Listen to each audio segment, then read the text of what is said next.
Praise the Lord. യോഹന്നാൻ എഴുതിയ സുവിശേഷം 11-ാം അധ്യായം. മറിയയുടെയും അവളുടെ സഹോദരി മാർത്തയുടെയും ഗ്രാമമായ ബെഥാനിയയിലെ ലാസർ എന്ന ഒരുത്തൻ ദീനമായി കിടന്നു. ഈ മറിയ ആയിരുന്നു കർത്താവിനെ പരിമള തൈലം പൂശി തൻ്റെ തലമുടി കൊണ്ട് അവൻ്റെ കാൽ തുടച്ചത്. അവളുടെ സഹോദരനായ ലാസർ ആയിരുന്നു ദീനമായി കിടന്നത്. ആ സഹോദരിമാർ അവൻ്റെ അടുക്കൽ ആളയച്ചു, കർത്താവേ, നിനക്ക് പ്രിയനായവൻ ദീനമായി കിടക്കുന്നു എന്ന് പറയിച്ചു. യേശു അത് കേട്ടിട്ട്, ഈ ദീനം മരണത്തിനായിട്ടല്ല, ദൈവപുത്രൻ മഹത്വപ്പെടേണ്ടതിന് ദൈവത്തിൻ്റെ മഹത്വത്തിനായിട്ടത്ര എന്ന് പറഞ്ഞു.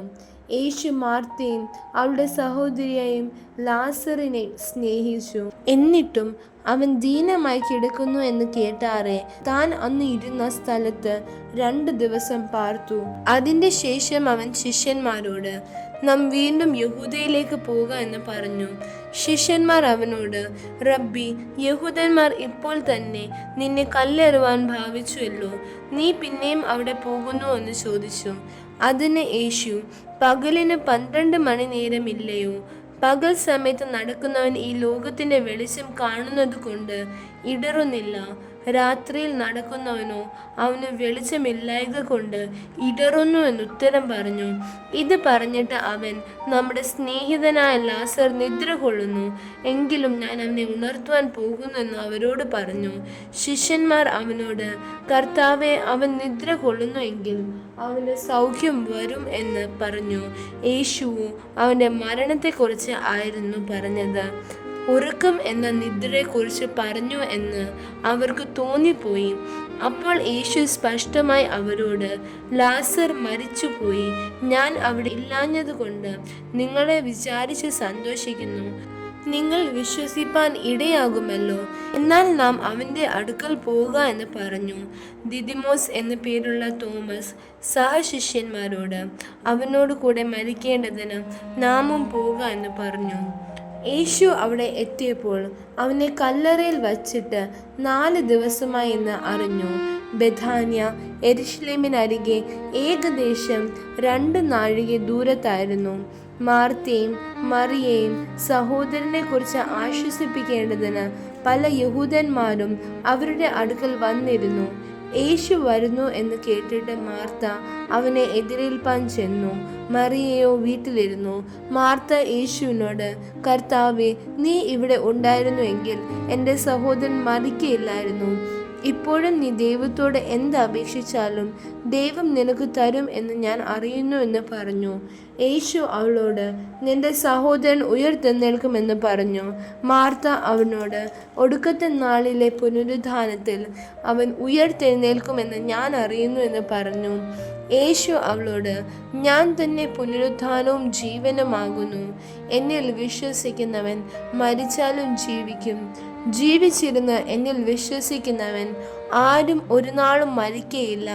ഇത് നീ വിശ്വസിക്കുന്നു എന്ന് പറഞ്ഞു. അവൾ അവനോട്, ഉവ്വ് കർത്താവേ, ലോകത്തിൽ വരുവാനുള്ള ദൈവപുത്രനായ ക്രിസ്തു നീ തന്നെ എന്ന് ഞാൻ വിശ്വസിച്ചിരിക്കുന്നു എന്ന് പറഞ്ഞിട്ട് പോയി തൻ്റെ സഹോദരിയെ മറിയെ സ്വകാര്യമായി വിളിച്ചു.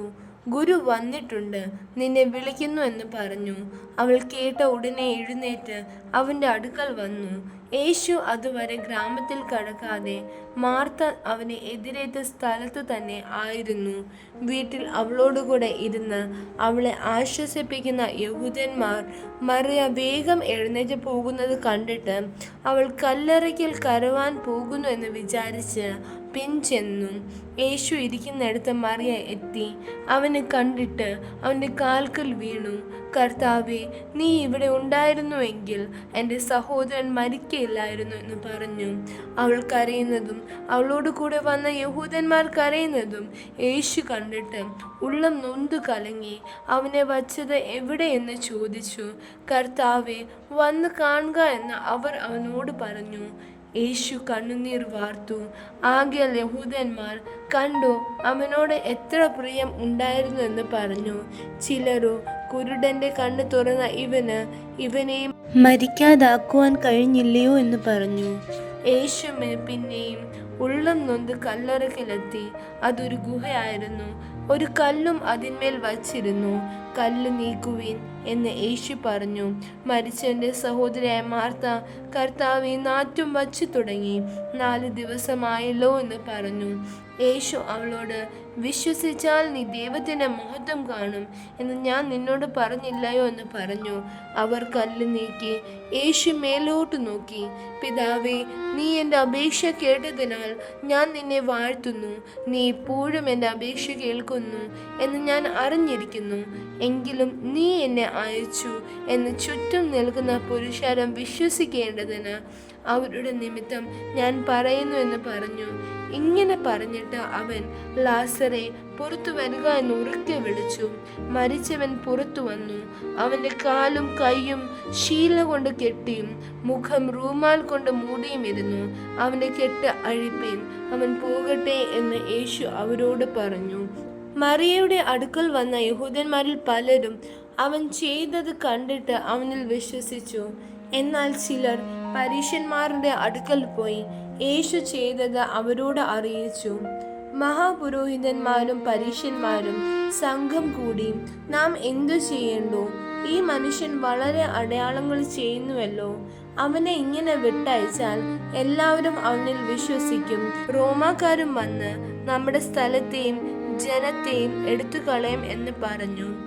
അവരിൽ ഒരുത്തൻ, ആ സംവത്സരത്തെ മഹാപുരോഹിതനായ കയ്യഫാവ് തന്നെ അവരോട്, നിങ്ങൾ ഒന്നും അറിയുന്നില്ല, ജനം മുഴുവനും നശിച്ചു പോകാതെ വണ്ണം ഒരു മനുഷ്യൻ ജാതിക്ക് വേണ്ടി മരിക്കുന്നത് നന്നെന്ന് ഓർക്കുന്നതുമില്ല എന്ന് പറഞ്ഞു. അവൻ ഇത് സ്വയമായി പറഞ്ഞതല്ല, താൻ ആ സംവത്സരത്തെ മഹാപുരോഹിതനാകിയാൽ ജനത്തിനു വേണ്ടി യേശു മരിപ്പാൻ ഇച്ഛിക്കുന്നു എന്ന് പ്രവചിച്ചതത്രേ. ജനത്തിനു വേണ്ടി മാത്രമല്ല, ചിതറിയിരിക്കുന്ന ദൈവമക്കളെ ഒന്നായിട്ട് ചേർക്കേണ്ടതിനും തന്നെ. അന്ന് മുതൽ അവർ അവനെ കൊല്ലുവാൻ ആലോചിച്ചു. അതുകൊണ്ട് യേശു യഹൂദന്മാരുടെ ഇടയിൽ പിന്നെ പരസ്യമായി നടക്കാതെ അവിടം വിട്ട് മരുഭൂമിക്കരികെ എഫ്രൈം എന്ന പട്ടണത്തിലേക്ക് വാങ്ങി ശിഷ്യന്മാരുമായി അവിടെ പാർത്തു. യഹൂദന്മാരുടെ പെസഹ അടുത്തിരിക്കാൻ പലരും തങ്ങൾക്ക് ശുദ്ധി വരുത്തുവാൻ പെസഹയ്ക്ക് മുമ്പേ നാട്ടിൽ നിന്ന് യെരൂശലേമിലേക്ക് പോയി. അവർ യേശുവിനെ അന്വേഷിച്ചു. ദേവാലയത്തിൽ നിന്നുകൊണ്ട്, എന്ത് തോന്നുന്നു, അവൻ പെരുന്നാൾക്ക് വരികയില്ലയോ എന്ന് തമ്മിൽ പറഞ്ഞു. എന്നാൽ മഹാപുരോഹിതന്മാരും പരീശന്മാരും അവനെ പിടിക്കണമെന്ന് വച്ച് അവൻ ഇരിക്കുന്ന ഇടം ആരെങ്കിലും അറിഞ്ഞാൽ അറിവ് തരണമെന്ന് കൽപ്പന കൊടുത്തിരുന്നു. ആമേൻ.